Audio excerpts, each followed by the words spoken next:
Hello and welcome to the video. इस video में मैं HSSC CET प्री का जो भी एग्ज़ाम हुआ है जुलाई में 26 से 27 जुलाई को 4 शिफ्टों में, उसका मैथ्स का सॉल्यूशन करवाना चाहता हूँ। अब तक आपने काफ़ी सॉल्यूशन देखे होंगे शिफ्ट वाइज या फिर सारे क्वेश्चंस मिला के एक ही वीडियो में। तो मेरा पर्पस कुछ डिफरेंट है कि जैसे भी आपका ग्रुप डी का एग्ज़ाम भी आने वाला है, CET का, और ऐसे ही आगे मेंस भी होगा। तो मैथ्स तो सब में आनी ही है। तो मेरा पर्पस ये है कि आप टॉपिक वाइज वेटेज समझ पाएँ, टॉपिक वाइज क्वेश्चंस पूछने का तरीका समझ पाएँ, और अगर आपके खुद की किसी टॉपिक में क्या स्ट्रेंथ है, क्या वीकनेस है, वो समझ पाएँ कि ठीक है मेरा ये टॉपिक वीक है, ये टॉपिक स्ट्रॉन्ग है, ठीक है।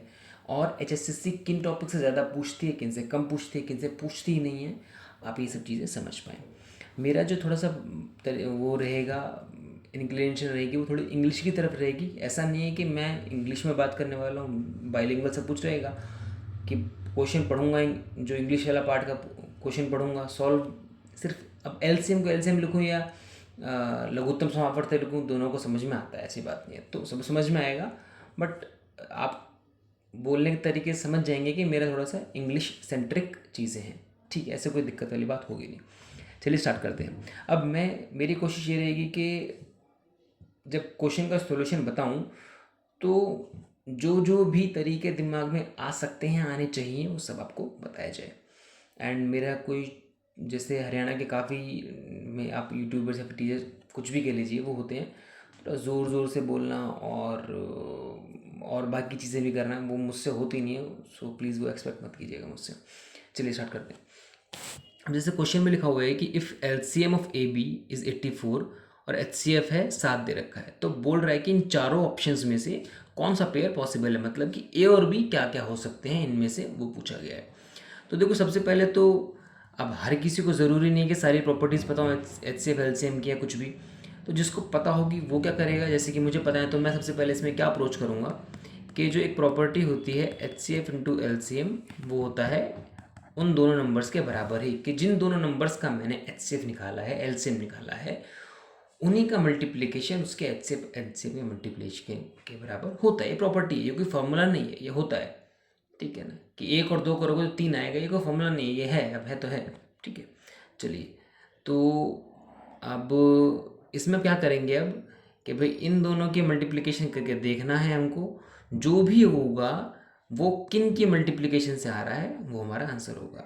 अब यहाँ पर एक पॉसिबिलिटी क्या है समय बचाने की, हालांकि HSSC में समय बचाने की कोई ज़रूरत होती नहीं है, क्वेश्चन आराम से हो जाते हैं अगर आते होते हैं तो। फिर भी अब ये मैं दिमाग चलाना सिखा रहा हूँ कि यहाँ पर आप यूनिट डिजिट से काम चला सकते हैं। जैसे कि आप सबसे पहले यूनिट डिजिट चेक कीजिए, अगर सबकी अलग आ रही होगी तो बहुत काम आसान हो जाएगा। कि 7 चौक 28 है, तो 7 चौक मतलब ये 4 इसकी यूनिट डिजिट, 7 इसकी यूनिट डिजिट, ये तो अगर सिंगल ही है तो 28 है, मतलब 8 कहाँ पर आ रहा है, तो यहाँ 8 एकम 8 आ रहा है जी, ठीक है। 8 दूनी 16, 6 आ रहा है, 4 एकम 4, 4 आ रहा है, 7 दूनी 14, 4 आ रहा है, मतलब कि 8 तो एक ही जगह आ रहा है। तो ऑब्वियस सी बात है, ये आंसर है। मान लिया आपके दिमाग में ये नहीं आया, तो ठीक है, आप मल्टीप्लाई करके देख लीजिए इन दोनों का, 84 और 7 का।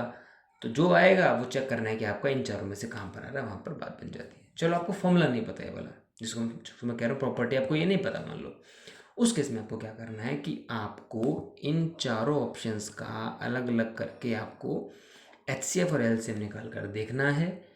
जिसका HCF और LCM 84 और 7 आएगा, वो ऑप्शन आपका आंसर होगा। ठीक है, ये आपको मैंने सोचने का तरीका और ऐसा नहीं हो रहा तो कैसे करने का तरीका समझाने की कोशिश की है। ठीक है, आगे चलते हैं।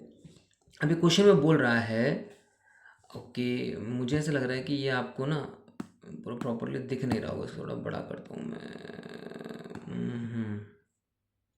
थोड़ा बड़ा कर देता हूँ, शायद अब दिख जाए। ये थोड़ी दिक्कत हो सकती है। अब दिख रहा होगा शायद। ठीक है, सभी को ही ऐसे ठीक करना पड़ेगा, चलो कोई बात नहीं। हाँ, तो क्वेश्चन में ये बोल रहा है कि अ बकेट इज इरेजर कहाँ चला गया, चलो हाँ। A bucket is initially filled to 3 by 8 of its capacity with water, then 1 by 2 of water currently in the bucket is poured out। कि भाई बोल रहा है एक जो बकेट है, कुछ भी है, उसकी कुछ कैपेसिटी होगी, भाई इतनी भर सकती है। मान लो ये अभी बोल रहा है कि 3 बाई 8 ऑफ इट्स कैपेसिटी, की मान लो इसकी, ऐसे आपसे 8 से सॉल्व नहीं करवाऊंगा मैं, वैसे बता रहा हूँ कि लाइन का मतलब क्या है कि अगर इसकी लेट से फुल कैपेसिटी 8 है, तो वो 3 तक भरी हुई है। 3, अगर 8 लीटर मान लो कैपेसिटी, तो 3 लीटर तक भरी हुई है। इसके कहने का मतलब ये है 3/8 भाग भरा हुआ है अभी टोटल कैपेसिटी का। अब जितना भी पानी है उसका 1/2 भाग निकाल दिया। मान लो 3 था तो भाई अब इसका 1.5 भाग निकाल दिया, इतना भी रह गया मेरे पास। सही है, इतना रह गया। अब बोल रहा है after this water equivalent to 1/4 of the buckets total capacity is added. अब ये जो 8 है इसका 1/4 भाग है वो डाला जाएगा। 8 का 1/4 कितना होता है? 2 होता है। अब वो डाला जाएगा, ठीक है। तो ठीक है, इतना डाला जाएगा। मतलब ये आपको यह ध्यान रखना है कि वो कब टोटल कैपेसिटी बोल रहा है, कब करंट वॉल्यूम बोल रहा है, मतलब कि जो उसकी पूरी क्षमता है वो उसकी बात कर रहा है, फिर जो अभी जितना पानी भरा हो उसकी बात कर रहा है, जैसा भी है, ठीक है ना। ये काम करना होगा अपने को। चलिए, तो कहाँ तक बात हो गई थी कि हाँ 1/4 of buckets total capacity is added, कि 8 थी तो 2 डाल दिया। और now finally 1/3 of the new total volume of water finally 1/3 of the new total volume of water in the bucket is poured out, कि अब जितनी भी वॉल्यूम बन गई होगी उसका 1/3 भाग हमको निकालना है। उसके बाद जो बचा, जितनी भी वॉल्यूम बाल्टी के अंदर है उसका रेशियो, उसका फ्रैक्शन निकालना है टोटल वॉल्यूम से। चलो अब स्टार्ट करते हैं करना। तो देखो यहाँ पर एक चीज़ समझने की, सीखने की है कि जब भी इस तरह की चीज़ें होती हैं कि क्वेश्चन में फ्रैक्शंस दिए हुए हैं और कभी कोई फ्रैक्शन जा रहा है, कभी कोई फ्रैक्शन आ रहा है, तो कैलकुलेशन को इजी बनाने के लिए जितने भी फ्रैक्शंस हैं उनका जो डिनोमिनेटर है, मतलब कि हर है, उनको मल्टीप्लाई करके एक उसकी यूनिट बना लेते हैं। जैसे कि अब यहाँ पे 3/8 का 8 ले लिया मैंने, 1/2 का 2 ले लिया, 1/4 का 4 ले लिया और 1/3 का 3 ले लिया, इनको मल्टीप्लाई कर दिया। तो इतनी यूनिट्स मैंने टोटल मान ली कि भाई इतनी कैपेसिटी थी बाल्टी की। क्यों मानी? ताकि मेरी कैलकुलेशन ईजी हो जाए। ऐसा नहीं कि आप एक मान के नहीं कर सकते, बिल्कुल कर सकते हैं। अब सबकी सहूलियत पर है, जिसको एक मान के करना है, जिसको एक से फ्रैक्शन करना आसान होता है वो एक से करे, जिसको ऐसे करना आसान नहीं होता वो सिंपल इस तरीके से कर सकता है, ठीक है। चलिए, तो ये मेरी है होगी टोटल कैपेसिटी उसकी बाल्टी की।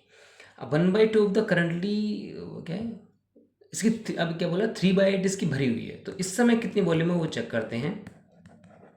8 दूनी 16 बच गया 3, 8 चौक 32, 24 थी 72, तो इतना यूनिट अभी इसके अंदर है, ठीक है। चलिए, 1/2 of the water currently in the bucket is poured out, कि भी इसका आधा जो कि सबको दिख रहा है कि 36 है वो निकाल देंगे, तो कितना बचेगा? 36 बचेगा अभी। After this water equivalent to 1/4 of the buckets total capacity is added, कि भाई टोटल कैपेसिटी 1/192 थी, इसका 1/4 हमको निकालना। 4 चौक 16 बच गया 3, 4 8 32, दैट इज 48। ठीक है, ये क्या करना है हमको? इतना ऐड करना है। तो 8 से 14, 3 1 4 4 8 ऐड करने का। अब इस समय इतना पानी है इसके अंदर। चलो आगे बढ़ते हैं। Finally 1/3 of the new total volume of water in the bucket is poured out, इसका 1/3 बाहर निकाल दिया जी। कितना बचेगा जी? 3 दूनी 6 बच गया 2, 3 अट्ठे 24, ये निकालना है। ये 28, अब मान लो कोई यहीं से चालू हो जाए गलती करना, 28 होगा, हाँ चलो कर दो, नहीं बोला था निकालना है, तो बचेगा कितना? 14 में 60 के 6, अभी 5, 56 बचेगा, ठीक है ना। अब जितना भी बचा है उसका फ्रैक्शन निकालना है टोटल वॉल्यूम से, सॉरी और टोटल कैपेसिटी से। तो 56/192। अब भाई होने को तो काटना बड़ा आसान है, ठीक है ना, बट एक सहारा ले सकते हैं हम ऑप्शंस का यहाँ पर। कैसे? कि भाई ऑप्शंस में 8 है, 7 है, कि ऐसा मतलब 3 ऑप्शन में 7 है, एक ऑप्शन में 8 है, तो ऐसी कोशिश करें पहले कि ऐसा चीज़ जिससे 56 को मैं काटूँ तो 7 आता हो, तो 8 से काट कर देख लेते हैं। उससे नहीं बनता होता तब फिर 7 से काट कर देखते, नहीं हो रहा तो फिर किसी और से काट कर देखते, ठीक है ना। तो मैं बता रहा हूँ कि मैंने 8 से सोचा क्यों, क्योंकि मुझे अब 3 ऑप्शन में ऊपर 7 दिखा, तो मैं कोशिश करूँगा कि 56 से 56 7 कहाँ से बनेगा? 8 से काटने में बनेगा। 8 से तो 56, 8 दूनी 16 बच गए थे, 8 चौक, तो 7/24 इसका आंसर हमारा आ गया, दैट इज बी। ठीक है, आगे बढ़ते हैं। इसको भी बड़ा करो बाबू जी को। चलो भी बड़ा हो जाए, शाबाश, कोई तो बड़ा हो। बालक बड़े नहीं हो रहे, पढ़ पढ़ के दिमाग की तरह घटता जा रहा है बेचारा को पेपर की तैयारी करते करते। चलिए, a certain number when divided by 15 20 and 25 always leaves a remainder of 8, remainder 8. What is the smallest such number that also greater than 500? कि भाई ये 4 है, मतलब कोई भी ऐसा नंबर है, कोई एक ऐसा नंबर, छोटे से छोटा नंबर जो 500 से बड़ा हो, और जिसको चाहे मैं 15 से कर लूँ तब भी, 20 से कर लूँ तब भी, 25 से कर लूँ तब भी, हर केस में 8 रिमाइंडर 8 शेषफल आएगा। अब या तो आप इन सब का एलसीएम निकालिए, 15, 20, 25 का, जो कि बनेगा 300। ठीक है, एलसीएम निकाल के देख लीजिए, कोई दिक्कत नहीं, पेपर में बड़ी फुर्सत होती है, जैसे एलसीएम निकाल सकते हैं। तो या तो 300 से इन सब नंबर्स को डिवाइड करके देख लीजिए, जहाँ पर 8 बचता हो वो आपका आंसर होगा। 300 क्यों लिया, क्योंकि उसमें जैसे बोला ना, या तो 15 से हो, या तो 20 से हो, या 25 से हो। तो 300 ऐसा नंबर आ गया जिसके अंदर तीनों हैं ये। तो जिन तीनों नंबर को, जो जिस नंबर को ये भी करेगा, ये भी करेगा, ये भी करेगा, उस नंबर को 300 भी करेगा। तो अलग अलग चेक करने की ज़रूरत पड़ेगी नहीं। वहीं पर अब यहाँ पर क्या है, जैसे कि बजाय इसके आप इनमें से किसी ने एक नंबर को पकड़ लीजिए, उस नंबर से चेक कर लीजिए कि भाई कहाँ पर 8 आपका रिमाइंडर बच रहा है। मान लो एक से ज़्यादा जगह बचता हो, तब उन दोनों नंबरों को बाकी नंबर से भी चेक कर लीजिए। अगर एक ही जगह बचता है तो बात खत्म हो जाती है। यहाँ पर इनमें से चूज़ कौन सा करना है, 15, 20 या 25 में से 20 चूज़ करना बेटर रहेगा। क्यों रहेगा जी? क्योंकि 20 के पीछे 0 है, उसको कितनी बार भी मल्टीप्लाई कर लीजिए, किसी से भी मल्टीप्लाई कर लीजिए, एंड में 0 आएगा। तो 0 से जैसे मान लो इससे 700 आता है, हालांकि 20 के पहाड़े में 700 नहीं आता, मैं एक बात कह रहा हूँ, ठीक है ना। मान लो 600 आता है, जैसे कि इसमें है 608। अब 8 रिमाइंडर कब बचेगा, जब इससे 8 आगे बात बनेगी। मान लो 400 हो रहा होता, तब 8 रिमाइंडर कब बचता, जब 408 हो रहा होता। ठीक है, पॉइंट बीइंग कि इसके 0 की हेल्प लेने के लिए मैंने सबसे पहले 20 को पकड़ा। ठीक है जी, तो 20 से इन सबको डिवाइड करके देख लेंगे, जहाँ 8 रिमाइंडर बचेगा वो हमारा हेल्प मिल जाएगी उसको करने में। अब यहाँ पर फ़ायदा क्या है कि एक ही ऐसी है जहाँ पर एंड में 8 है, और 20 से तो अल्टीमेटली 0 की हेल्प लेके हमको पता लग जाएगा कि सिर्फ इसी जगह 8 रिमाइंडर बचेगा, कहीं और 8 रिमाइंडर बचने का है ही नहीं। तो एक ही ट्राई में हमारा आंसर इस क्वेश्चन में आ जाता। ठीक है, मैंने आपको सारे इफ्स एंड बस बता दिए, तो ये सब खत्म। ठीक है, अब ये भी इस बाबू जी को भी बड़ा कीजिए। चलो भाई, बालक बड़े नहीं हो रहे हमारे, पढ़ गए, तू ही हो जा बड़ा। ठीक है, चलो करते हैं इसको भी बाद में। ठीक है, चलो। हाँ, इस क्वेश्चन में क्या है, कौन सा सही है कौन सा गलत है। ठीक है, अब जैसे यहाँ पर है, आप इसमें सबसे पहले आसान से चालू करेंगे ना। आप जैसे ये 2/3 2/3 इंटू 5/4, मतलब ये कि आगे पीछे कर दिया, बात तो ये कि मल्टीप्लिकेशन है, तो ये तो ऑब्वियस बात है सही होने वाला है कि 2/3 इंटू 5/4 कर लिया, या 5/4 इंटू 2/3 कर लिया। आगे पीछे करने से डिफरेंस तो आएगा नहीं, बात तो एक ही है। तो ये ठीक है, दिख रहा है, पता लग रहा है। पहले गुणा भाग वाली चीज़ें करनी चाहिए, ताकि क्योंकि उसमें एलसीएम तो लेना पड़ता नहीं है, वो कटना पीटना होता है, तो आसानी होती है चेक करने में कि क्या है क्या नहीं, कैलकुलेशन में आसानी होती है। तो यहाँ है 2/3 इंटू 4/5, यहाँ पर क्या है 2/3 इंटू 4/5, एक ही बात है, कोई दिक्कत नहीं। डिवाइड को मैंने मल्टीप्लाई कर दिया, 4/5 बन गया, तो अगेन सेम बात पड़ गई, कोई समस्या नहीं है। जो कि यहाँ था वो यहाँ था। अब प्लस से पहले माइनस से पहले प्लस देख लेते हैं, क्योंकि प्लस थोड़ा सा आसान होता है माइनस की बजाय। तो 4×3 = 12 एलसीएम आ गया, 4×2 8, 8 जमा में, मतलब यहाँ पे भी सेम ही है, 2/3 प्लस 5/4, 5/4 भाई आगे पीछे जमा कर रखा है, वो भी ठीक है। तो बात करें, कुछ करने की जरूरत नहीं पड़ी, ये अपना आंसर गलत है, मतलब ये सत्य नहीं है। ठीक है, बस आसान था, तो इसमें कुछ था ही नहीं।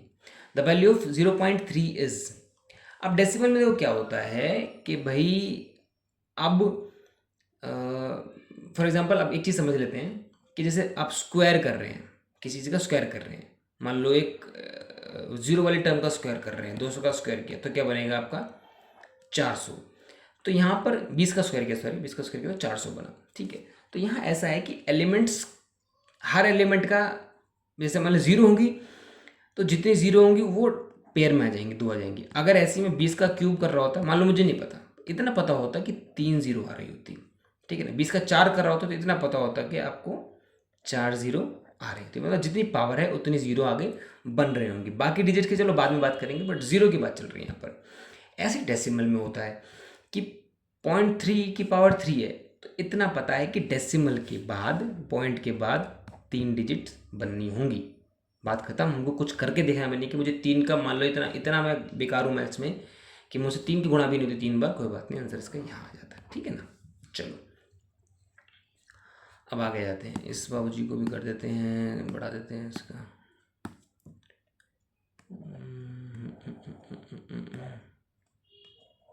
ठीक, चलिए। The sum of digits of 2 digit number is 11 and, भाई दो एक कोई भी डिजिट है, मतलब मान लो ए और बी है, तो क्या बोल रहा है, a प्लस बी है आपका 11, if the digits are reverse then the new number is 9 more than the original number. कि भैया अगर मैं इसको ए बी की जगह लिख देता हूँ बी ए, ठीक है, तो वो हो जाएगा इससे 9 ज़्यादा, ठीक है। तो बताइए ओरिजिनल नंबर क्या था। हालांकि इसको नॉर्मल मैथमेटिकल तरीके से कर सकते हैं, बट पहले हमेशा ऑप्शन की हेल्प देखिए कि ऑप्शन कैसे हैं, क्योंकि आपको आंसर नहीं देना, आपको आंसर सेलेक्ट करना है। तो बेटर है हमेशा जब भी एमसीक्यू हो तो आपको पहले ऑप्शन चेक करने होते हैं। तो सम बोला है 11 होना चाहिए डिजिट्स का, तो भाई यहाँ पर एक ही ऐसा ऑप्शन है जिसका सम 11 है इसका। यहाँ तो 8 से 14 है जी, 9 है, 9 है, एक ही बचता है, वही आंसर आपका होगा। तो सारे कचरे में पढ़ने की जरूरत अपने को पड़ी नहीं, ठीक है। चलिए आप भी बड़े हो जाइए भाई साहब, आप भी नहीं दिख रहे होंगे बच्चों को, ठीक। अब बोल रहा है कि इनमें से HCF एल्सियम की कौन सी प्रॉपर्टी होती है, ठीक है। अब बजाय ये देखने की कौन सी नहीं होती, ये देख लीजिए कौन सी होती है, ठीक है। तो अभी फर्स्ट क्वेश्चन सबसे पहला था, उसको इससे कराया था, ठीक है। तो यहाँ पर हमने यहाँ देखा कि हमको पता है कि हमने प्रॉपर्टी पढ़ी हुई है, ये नहीं ऐसी कि हमने बोला था कि HCF इंटू एल्सियम करेंगे तो वो गुणा होना चाहिए, नहीं है। HCF प्लस एल्सियम इसको ए प्लस बी ऐसी प्रॉपर्टी हमने पढ़ी नहीं, मतलब ऐसा मान लो, डाउट कर रहे हो अपने ऊपर कि शायद हमने प्रॉपर्टी पढ़ी ना हो, क्या पता सही हो। अब आपको चारों में से एक चूज करनी है, तो भाई ये तो पढ़ी हुई है, ये तो सही है, तो इसलिए ये वाला ठीक है, बाकी सब गलत है। सही, इतनी सी बात है। अब आगे कर लेते हैं इस चीज़ को। मतलब पॉइंट ये है कि ज़रूरी नहीं है आपको कि नॉलेज सब चीज़ों की हो, जिसकी नॉलेज है उससे क्वेश्चन करना आना चाहिए। मैं मान लो मैं डाउट कर रहा हूँ अपने आप पे, मेरे को HCF एल्सियम का कोई ज्ञान नहीं है कि भाई क्या पता ऐसा हो जाता हो, और हो जाता होगा, ठीक है। आपको तो चार में से एक सेलेक्ट करना है, आपको ये पता है ये तो होता ही है, ये तो मैंने पढ़ा हुआ है, तो इससे अपने को काम करना है, ठीक है। चलिए अब ये बाबूजी इनको करिए बड़ा, ठीक है। Which of the following is smallest negative integer, की इनमें से सबसे छोटा ऋणात्मक पूर्णांक क्या है। देखिए ऐसा होता है कि जब 0 है, आप इससे आगे की तरफ बढ़ रहे हैं, प्लस की तरफ बढ़ रहे हैं, और यहाँ बढ़ रहे हैं माइनस की तरफ, तो यहाँ पर 1 है, 2 है, 3 है, यहाँ पर -1 है, -2 है, -3 है। अब जब पॉजिटिव की तरफ बढ़ रहे होते हैं ना, तो उसकी वैल्यू भी बढ़ रही होती है, उसकी क्वांटिटी भी बढ़ रही होती है, ठीक है। बट नेगेटिव में बढ़ रहे हैं, मान लो आपके पास 300 रुपये थे, आप नेगेटिव पे आ गए जी, आप -100 कर दिए तो -200 पे आ गए, फिर नेगेटिव और कर दिए, फिर आप -300 पे आ गए। तो आपके पैसे बढ़ रहे हैं घट रहे हैं भाई, पैसे घट रहे हैं, दिखने में 300 है, नेगेटिव है तो आपके और घाटा हो रहा है, और घाटा हो रहा है, और नीचे जा रहे हैं, और नीचे जा रहे हैं। तो जब नेगेटिव में आगे बढ़ रहे होते हैं, दैट मीन्स आप छोटे होते जा रहे होते हैं। तो इसमें स्मॉलेस्ट नेगेटिव इंटीजर देखना है, सबसे छोटा ऋणात्मक पूर्णांक देखना है, तो वो होगा आपका -3, -1, मतलब -1 बड़ा है, फिर -2 है, फिर -3 है जाके सबसे छोटा, ठीक है ना। बात समझे मेरी, जो आपको मैंने पैसों से समझाया, समझ में आ गया, हो गया ये हो, ठीक है। चलिए भाई साहब, अब आप आ जाइए, अब आप बड़ा, आपका बड़े होने का नंबर आ गया, ठीक। हाँ, the decimal form of 2/11 is, चलिए इससे सिंपल क्वेश्चन और क्या हो सकता है, फिर भी कोई बात नहीं, करके दिखाते हैं। भाई 11 है, ठीक है, तो नहीं गया, देखा तो नहीं गया, तो ऐसे केस में आपको पॉइंट लग जाता है, ठीक है ना। तो उधारी ले ली हमने, 11 एकम 11, बच गया 9, फिर 0 उधार ले ली, ठीक है, तो 11 8 88, फिर 2 आ गया, फिर 0 उधार ले ली, 11 एकम 11, ऐसे करके फिर सेम चीज़ बनेगी आपकी, 9 बचेगा, फिर 0 उधार ले लेंगे, फिर 8। पता लग रहा है कि 1818 रिपीट हो रहा है, जो रिपीट हो रहा होता है उसी के ऊपर बार आता है, तो इसका आंसर आएगा 0.18 बार, दैट इज ये, ठीक। समझ में आया होगा इतना, तो भाग करना तो आता ही होगा, आसान क्वेश्चन था। चल भाई क्या दिक्कत है, सॉरी मुझे ऐसा करना पड़ रहा है, मुझे बस वीडियो बनाते बनाते फील हुआ कि शायद ये आई मीन दिख नहीं रहा होगा शायद, तो फिर मुझे ये करते करते इसको फॉर्मेट, इसका थोड़ा सा फॉर्मेटिंग ठीक करनी पड़ी। हो जाए दोस्त, चलिए हाँ, तो इस क्वेश्चन को करते हैं। क्वेश्चन में बोल रहा है 3 friends had dinner at a restaurant when the bill was received, Amrita paid, ये क्या हो गया, चल साफ हो जाए, Amrita paid 2/3 as much as Veena, कि भाई जो भी रेस्टोरेंट था उसमें पेमेंट जब करने लगे तो अमृता ने वीना के 2/3 के बराबर पे किया। मतलब अमृता है, उसने वीना के 2/3 के बराबर पे किया। जो बोलते जाओ वो करते जाओ, आगे जो दिमाग में चलेगा चलेगा, जितना बोला जाए उतना करते चले जाओ, आगे दिमाग अपने आप चल जाएगा। तो Veena paid 1/2 as much as Tanya paid. तो वीना ने 1/2 तान्या के 1/2 के बराबर पे किया। तो इसको थोड़ा नॉर्मल कर लेते हैं। अब आगे क्या बोल रहा है, what fraction of the bill did Veena पे। तो अब इससे क्या लग रहा है, what fraction of the bill did Veena पे। तो हमको बिल का टोटल चेक करना है कि भाई कौन क्या ऐसी वैल्यू होगी जो टोटल बिल को दिखा रही होगी, और क्या ऐसी वैल्यू होगी जो वीना की पेमेंट को दिखा रही होगी, तब फिर अपना फ्रैक्शन अपन निकाल लेंगे। समझे मेरी बात। तो अब इसके लिए हम थोड़ा रेशियो ले लेते हैं कि वी को वहाँ लेंगे, a/v मेरा बना 2/3, वी वहाँ ले v/t बना मेरा 1/2। इसको कैसे समझ, इसको रेशियो में कर रहा हूँ, आसानी हो जाएगी आपको कि a/v/t। तो a और v का रेशियो क्या है, 2-3। v और t का रेशियो क्या है, 1-2। अब इसको कैसे करते हैं, रेशियो कंप्लीट करना भी सिखाता हूँ, चलो नहीं आता हो तो। कि जैसे इसके बगल में ये खाली है तो इसी को यहाँ पे लिख दिया, इसके बगल में ये खाली, इसी के बगल में इसको लिख दिया। 2 एकम 2, 3 एकम 3, 3 दूनी 6। तो इन तीनों का आपस में पेमेंट का रेशियो है 2, 3, 6। टोटल मिला के बनता है कुछ है 3, 9 और 2 11।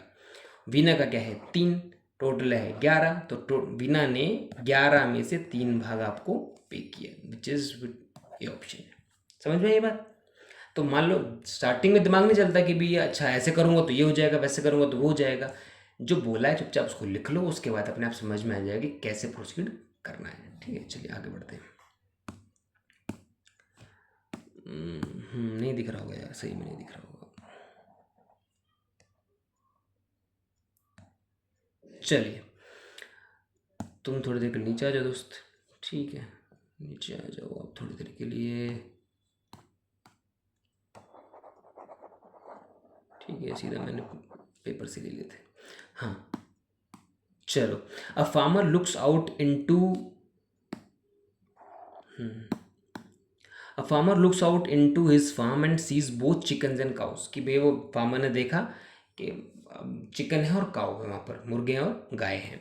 He counts a total of 30 heads and 74 legs. कि देखता है, उसको नहीं पता क्या है, दिख रहा है कि भाई 30 सर हैं और 74 टांगे हैं। अब ये चेक, अब हमको नहीं पता कौन क्या है, इतना दिख रहा है कि सर है और टांग है। ठीक है, assuming every animal has exactly 1 head. कि ये मान लेते हैं सबके पास एक ही सर है, भाई कोई अलग ही जानवर निकल के आ गया हरियाणा में अपने, है ना, एक ही सर है, पक्का कर दिया उसने। तो बताइए चिकन कितने हैं। ठीक है, अब हमको पता है कि भाई अब सर तो सबके पास एक है, नॉर्मल प्राणी है, एलियन नहीं है, एक ही सर है।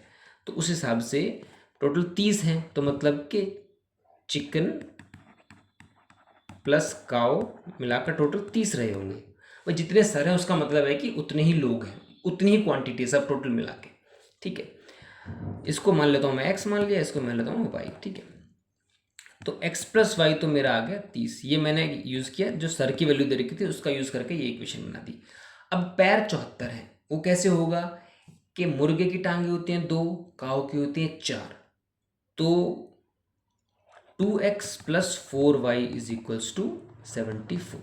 ठीक है, तो दो इक्वेशन हमारे पास आ गई, दो अननोन थे, दो वेरिएबल, सॉरी दो वेरिएबल थे, दो अननोन इक्वेशन हमारी आ गई, बात खत्म, हमारा आंसर आ जाएगा। अब पूछा क्या है, चिकन पूछा है। तो ऐसे थोड़ा दिमाग चलाना होता है यहाँ पर कि भाई ऑब्वियसली बात है, मुझे इस इक्वेशन को इसके बराबर करना पड़ेगा किसी एक एलिमेंट को, या तो एक्स को इसके बराबर कर दूँ या वाई को बराबर कर दूँ। तो मुझे बराबर वो करना पड़ेगा जिसको मैं काट सकूँ और दूसरा बच सके। जब मुझसे पूछा चिकन है तो मैं काऊ के बराबर करूँगा ताकि काऊ वाला हिस्सा कट जाए और चिकन वाला रह जाए। तो चिकन मैंने काऊ माना, मैंने वाई माना है, तो मैं वाई के बराबर करूँगा। तो इसको 4 से गुणा कर देता हूँ, क्या बन जाएगा जी, 4x plus 4y is equals to 4×3 = 120। ये तो वैसे के वैसे रहेगा। 2x plus 4y is equals to 74। अब मुझे क्योंकि काटना है तो साइन चेंज करना पड़ेगा, प्लस का माइनस करना पड़ेगा। इसका मतलब इसमें से इसको मैं घटाऊंगा, तो माइनस माइनस माइनस, ये गया 4 में से 2 गया 2, 2x बराबर है 46 का बनेगा 46। ठीक है, x आ गया मेरा 46/2 दैट इज 23। तो x की वैल्यू मतलब काऊ की वैल्यू आ गई मेरे, सॉरी चिकन की वैल्यू आ गई मेरे पास 23। सिंपल था। ठीक है, चलिए जी, अब इन बाबूजी के बड़ा होने का समय आ गया है। सब बड़े हो रहे हैं आजकल भाई इस पेपर में, वाह जी वाह, सबको मैच्योरिटी आ रही है। चलो इसी बहाने, और कुछ नहीं तो। ठीक है, चलिए और भी है क्या? नहीं, और नहीं है। अब इनमें से इनकरेक्ट रिलेशनशिप कौन सी है? ठीक है, इनकरेक्ट रिलेशनशिप कौन सी है चेक करना है। तो भाई पहले थोड़ा ज्ञान देख लें, करेक्ट कौन सी है भाई। हाँ, वो क्या हो सकता है, क्या नहीं हो सकता। कि A and B are both divisible by H C F of A B, कि जो भी दो वैल्यूज़ हैं ए और बी जिसका मैं एच सी एफ निकाल रहा हूँ वो इससे डिविजिबल होंगी। ऑब्वियस सी बात है, एच सी एफ क्या होता है? Highest common factor. यहाँ पे दो वर्ड है, कॉमन और फैक्टर।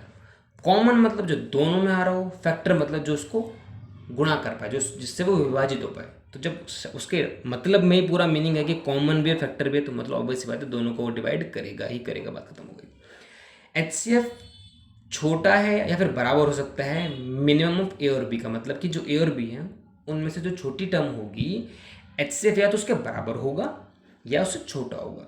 अब देखिए, common highest common factor, factor मतलब गुणनखंड, मतलब कि वो दोनों से छोटा है, कि उनको भाग कर रहा है। भाग तो छोटी चीज़ कर सकते हैं, बड़ी चीज़ तो भाग कर नहीं सकती है ना।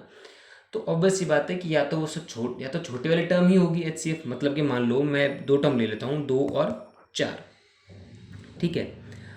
अब इस केस में 2 इसको भी भाग कर रहा है, 2 एकम 2, इसको भी भाग कर 2 दूनी 4, तो यहाँ पे एच सी एफ मेरा है 2। तो या तो एच सी एफ इस छोटी टर्म के बराबर है, इसके बराबर, बड़ी के टर्म के बराबर तो नहीं हो सकता, क्योंकि गुणा भाई भाग करना है उसको, ठीक है ना। चलिए, और मान लो ये नहीं होता, 3 और 4 होता। अब ये 3 छोटी है, 4 बड़ी है, बट एक है इसका एच से, क्योंकि इन दोनों में कुछ भी कॉमन फैक्टर अपना बन नहीं रहा। तो उस केस में जो एच सी एफ है वो 3 से भी छोटा है, मतलब छोटी टर्म से भी छोटा है, तो ये बात सही होगी अपनी। अब वैसे ये सब करने की जरूरत नहीं थी, पता है क्यों? क्योंकि ये प्रॉपर्टी आप अभी भी 2 बार कर चुके हैं।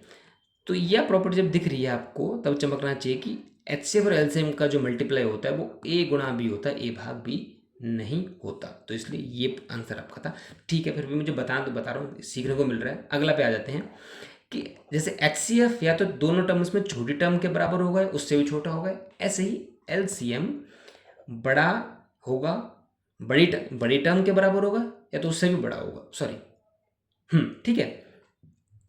कि जो एलसीएम में 2 टर्म्स का वो मान लो 2 और 4 है, ठीक है ना।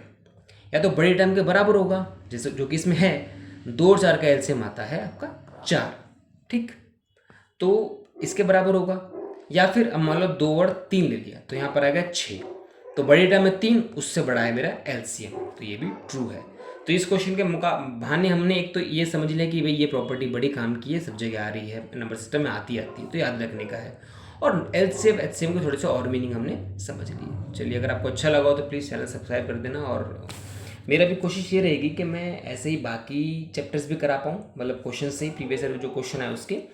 और मैं एक बैच लाना चाहता हूँ, मतलब यूट्यूब पे ही, जिसमें मैं वो कंसेप्ट कराऊँ जिसको मैं सोच रहा हूँ कि बेयर मिनिमम जो होता है ना, कि भाई इतना तो आपको आना ही चाहिए। अगर इतना भी मैथ में नहीं आता तो भैया बहुत दिक्कत है, चाहे HSCC में हो चाहे किसी और एग्ज़ाम में हो। तो मैं ऐसे कंसेप्ट कराने वाला हूँ जिनकी बहुत ज़रूरत है, जिसको आपको पता होना ही चाहिए, या तो पेपर में अटेम्प्ट करने के लिए, या फिर आप जैसे आप सबकी आदत है आप मैराथन्स देखने बैठ जाते हैं, चीज़ें होती हैं, तो कम से कम उन मैराथन को समझने के लिए आपको इन चीज़ों को आना चाहिए, ताकि आपके लिए आसान बन जाए, ठीक है। चलिए, थैंक यू सो मच।